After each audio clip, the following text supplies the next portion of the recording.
ئەو فۆرمەی کە دەوڵەتی نەتەوە هەیەی بۆچی لەم مادا شێوەگیر نابێ ئەی باشە ئەو مادەی کورد کێشەکەی لە چیایە بۆچی ئەم شێوەیە وەرناگرێت لەبەرەوە من لێ باس لەوە دەکەم کە کێشەکە لە ئەسڵا لەگەڵ ئەو سیستەمایە لەگەڵ ئەم بینانانیە دەوڵەتانانیە کە بەسەریانەدا بەشکراوە وە لێرەوە ئێمە کێشەکەمان هەست دەکەم کێشەیەکە کێشەیەکی تاجیلکراوە ینی هی ئێستا نییە کێشەیەکە لەوەتەی ئێمە کورد وەکو کورد وجودی هەیە ئەم کێشەیە لەگەڵ یا گەورە بووە یعنی کورد وەکو نەتەوەیەک وایە کە هێشتا و ناتوەتە بوون هیچتاک لەدایک نەبوو ئەم لەدایک بوونەی مامانێکی دەوێت پێویستی بە مامانێکە کە بتوانێت فعلەن لەو تاریکیە بێنێتە ناو جیهانەوە وەن زەمانێکی زۆرە کە بیر لەوە دەکەمەوە پێشی چوزانم لە نەوەدەکانەوە لە کۆتایینەوە دەکانەوە من بیر لەم کێشەیە دەکەمەوە پێم وایە ئەوەندەی کە بیرم لەم کێشەیە کردبێتەوە هەست دەکەم ینی پێویستمان بە فەلسەفەی گریکی هەیە تا مامانی ئەو لەدایکبوونە بکات واستیش دەکەم لەدایکبوونی کورد ینی هاتنە دەرەوەی لەناو ئەوسکا بەڕاستی مۆزوعەکە دەوڵەت نییە ئەوە نییە بەبێ بە دەوڵەت لەدایک دەبێت چونکە دەوڵەت ئەسڵ خۆی بکوژی کلتورەکانە ینی دەوڵەت دەخوازێ دەوڵەتی مۆدێرن کلتورێک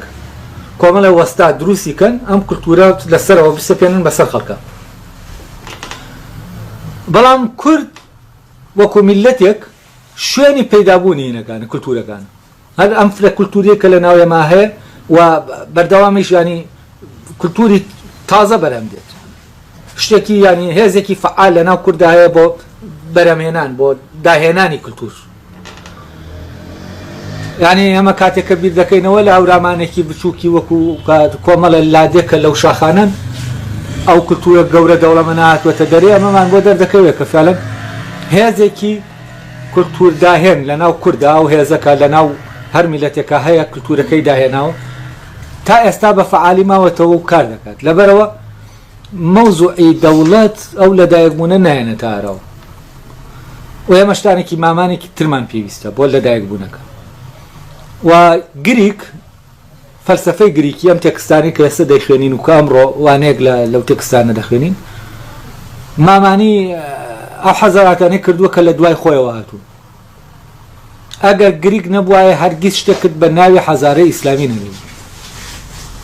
شتێک نەبوو بە ناوی فەلسەفەی ئیسلامی و تەسەووفی ئیسلامی و ئەمانە وجودیان نەدەبوو لەگەڵ فەلسەفەی گریکی نەبووە ئاسان ئەو علومانی کە پێیان دەوتێ علومی دین هیچ کامیان وجودی نەدەبوو ئوسوول فقه بەبێ لۆجیکی ئەرسطۆ وجودی نییە چونکە هەموو مستەلەحەکان مستەلەحاتی لۆجیکین و هەر شتێکی تریش دواتر هاتووە ڕەبتی بە گریکەوە ڕەبتی بە مامانی گریکەوە هەیە بامان شێوە لەبەرەوە فەلسەفەی گریکی ئەوروپیەکان کە خۆیان خاوەنی فەلسەفەیەکی تایبەت بە خۆیانن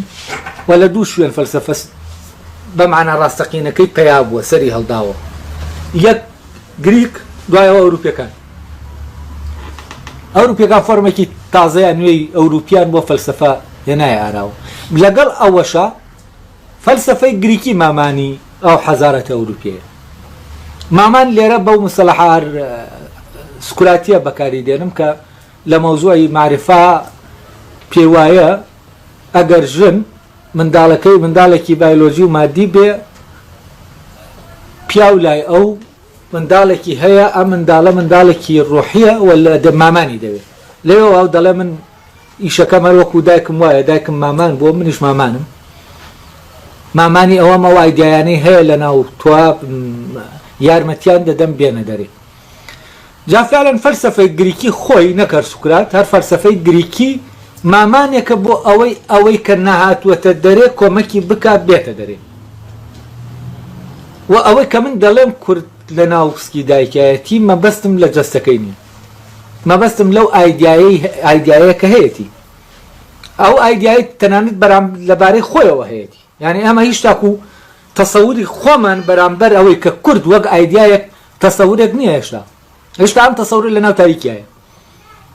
و ئێستا بڵێ کورد چییە؟ یعنی بە کەسێک بڵێ پێناسەت بۆ بکات بەپی ئەوەی کە هەیە پێناسە ناکرێت، یعنی هیچ تاکو ئەو ئایدایە فۆرمی وەرنەگرتووە. ئەمە چی دەیکات؟ فەلسەفەی گریکی دەیکات و لەبەرەوە گەڕانەوە بۆ فەلسەفەی گریکی بۆ کورد لە هەموو میلەتێک، یعنی کورد لە هەموو میلەتێک زیاتر پێویستی بەوەیە. بۆچی؟ چونکە پێویستی بە لەدایکبوون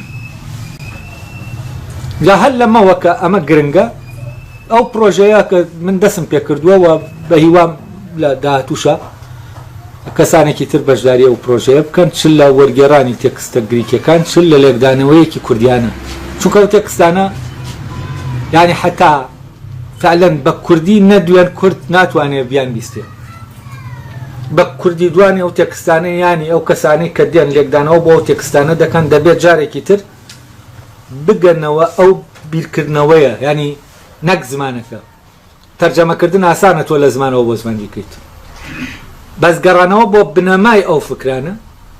بیرکردنەوەیەک بڕوا بزانێ ئەڕستۆ ئەوەی لەناو عەقڵیا بۆ چۆن ئەمە یام تێکستەی پێ بەرەمێنەوە،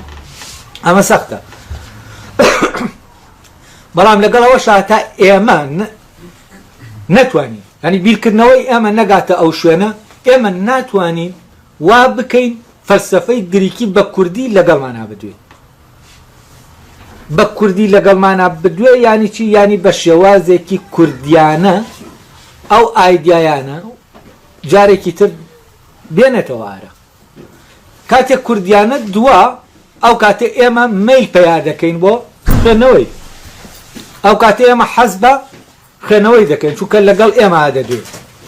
یا لەبەرەوە پرۆژەیەکی ئاوا هەست دەکەم لەوانەیە کەسێک بیرکاتەوە بڵێ باشەوە ینی لەم سەردەمە مۆدێرنا و لەم سەردەمە تازە ئەمە ینی چ سوودێکی هەیە، ئەوەی تۆ دەیکەیت فەرەزەن بیری لێ دەکەیتەوە خەڵکانێک دەمێکە کردویانە و بەر لە 1000 ساڵ کراوە. بەس ئەمە لە ڕاستیا بۆ فەلسەفە قسەیەکی بێمانایە